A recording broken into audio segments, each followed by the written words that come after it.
Assalamualaikum warahmatullahi wabarakatuh. Okey, hari ni saya nak tunjukkan macam mana nak menggunakan pentaksiran dan mencari pentaksiran di dalam e-kalam. Okey, first kita dah buka e-kalam cikgu. Okey, bila cikgu dah buka, kemudian cikgu tekan profile PMNMK dekat atas ni. Okey, cikgu klik. Okey, bila cikgu klik, cikgu cari kurikulum. Okey, klik dekat kurikulum. Okey, kemudian cikgu cari pentaksiran. Okey, di sini ada pentaksiran. Okey, belum selesai lagi. Kemudian cikgu klik kelas yang cikgu mengajar. Okey, kalau cikgu mengajar 5 tahun, cikgu ambil pentaksiran 5 tahun. Kalau cikgu mengajar 6 tahun, cikgu ambil pentaksiran 6 tahun. Okey, dekat sini cikgu nampak more action 3 titik. Cikgu klik dan cikgu make a copy. Ini wajib cikgu buat. Kalau cikgu tak buat, pentaksiran cikgu tak ada. Okey, saya ulang lagi sekali. Klik dekat more action 3 titik. Make a copy. Okey, dia ambil masa sedikit. Okey, kemudian cikgu pergi ke My Drive. Okey, My Drive cikgu ya. Okey, klik dekat My Drive dan dia dah keluar.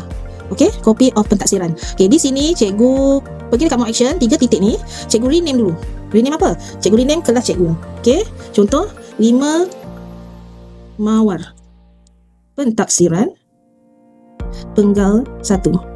Okey. Okey, cikgu dah rename, cikgu boleh klik.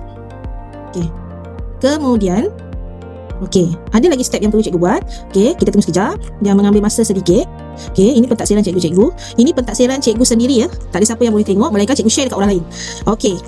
Ini pentaksiran kelas cikgu. Okey. Cikgu nampak kat tepi ni document tab. Okey, dekat sini ada setengah-setengah. Bila cikgu buka, dia akan tertutup macam ni. Okey, nanti cikgu cari saya tak adalah macam tadi document tab. Okey, tak perlu risau. Di sini ada.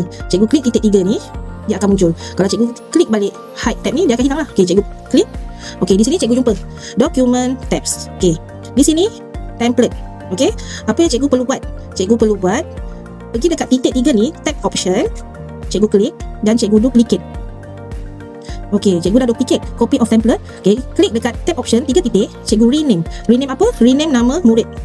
Rename nama murid pertama yang cikgu nak buat pentaksiran. Okey, contoh Muhammad Muiz. Okey. Okey, ini template Muhammad Muiz. Jadi cikgu letak nama murid Muhammad Muiz. Yang ini 5 mawar. Okey, kelas cikgu. Kemudian, okey, dekat sini cikgu dah boleh isi pentaksiran. Okey. Cikgu klik je kat sini. Cikgu tanda di sini, ikutlah tahap penguasaan kan. Tanda. Tanda tahap penguasaan murid sehingga selesai. Okey. Kalau ada catatan, cikgu boleh tulis catatan di situ. Okey. Kalau tak ada, tak adalah. Tak payahlah tulis atau type kat sini. Okey, kemudian macam mana nak buat murid yang seterusnya? Murid yang seterusnya cikgu jangan duplicate dekat Muhammad Muiz. Cikgu kena duplicate dekat template. Okey? Duplicate dekat template. Klik titik 3, duplicate. Okey, rename kan.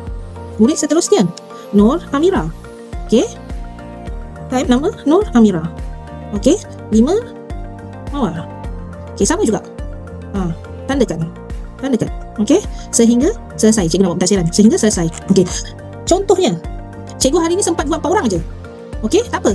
Cikgu tutup je sebab cikgu nak balik kan. Sebab sempat buat sikit je. Cikgu nak pergi mana kan. Okey, tutup je. Leave. Okey. Besok tu cikgu nak buka, nak buat lagi. Pergi dekat email pemata cikgu. Pergi dekat e-kalam cikgu. Okey, cikgu dah buka e-kalam. Okey. Dekat mana cikgu boleh ambil? Satu dekat sini, tepi ni. Cikgu boleh ambil. Okey, dia dah muncul dekat sini, 5 mawar pentaksiran. Okey, dekat mana lagi? Dekat Google. Okey, dekat mana Google tu? Dekat Google Docs ataupun dekat Google Drive. Okey. Klik Google Docs. Okey, di sini cikgu boleh klik 5 mawar. Okey. Okey, dia ambil masa sikit. Biasalah dia memang ambil masa sikit lah. Okey, kalau cikgu nak munculkan dokumen tabs ni. Okey, dokumen tabs ni. Okey. Kalau cikgu tak nak ambil dekat Google Docs ni, cikgu pergi dekat ni, Google Drive yang kat tepi ni. Dia dah muncul dah file. Sebab ini adalah penggunaan apa-apa file yang terkini, dia akan muncul di tepi ni. Okey, cikgu klik.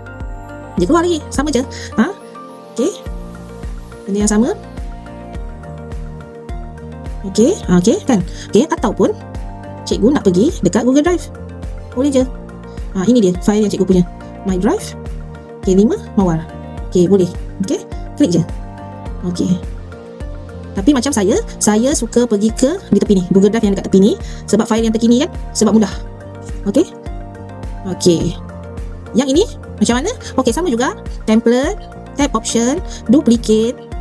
Okey, student yang seterusnya, rename Siti Sarah. Okey, type nama Siti Sarah. Kemudian 5 mawar. Okey. Seperti biasalah, tandakan mana yang perlu. Okey, dan cikgu buatlah sehingga murid yang seterusnya dan berulang-ulang-ulang sehingga selesai. Okey, itu saja cikgu-cikgu. Terima kasih.